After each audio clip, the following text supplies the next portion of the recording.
This was probably one of the most deceptive storms that we've ever dealt with. I was in office for 8 years, and I've never had to deal with anything like this. She was zigzagging all over the place. If you recall, she crossed over Florida from the Atlantic and was first scheduled to go north and to dissipate in the northeastern corridor. She suddenly changed gears, and then Alabama was in her sights. Then she shifted again, and Mississippi was in her sights. And then it wasn't until 24 hours before landfall that all the computer models started to converge and basically say that she was pointed toward New Orleans. Well, we had been evacuating and getting people out as we normally do, and we thought we were in good shape. The Saturday before Hurricane Katrina hit on a Sunday, we thought we were in good shape. We had estimated that 80+% of our citizens had evacuated.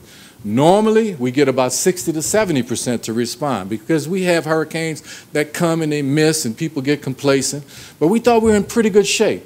So on a personal note, I was having dinner with my family that Saturday night.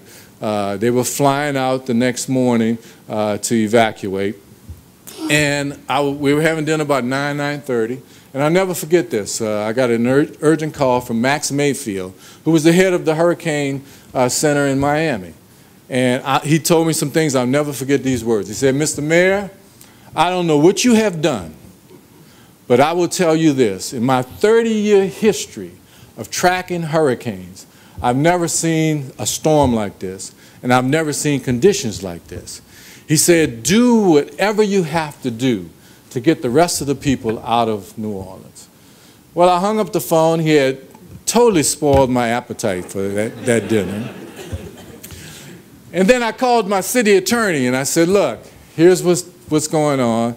I need you to really find a solution for me to get all of our citizens out." So the very next morning, her and the legal team worked all night long, and they came up with the solution I was looking for. So I issued the first ever mandatory evacuation for the city of New Orleans in our almost 300-year history.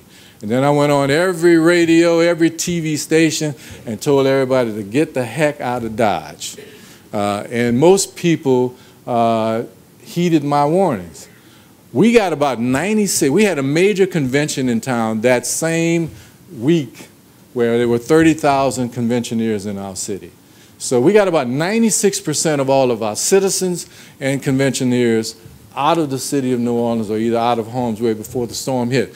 Unfortunately, there were 4% that would not or could not leave, and that's when all the drama and those individual decisions caused us some major issues.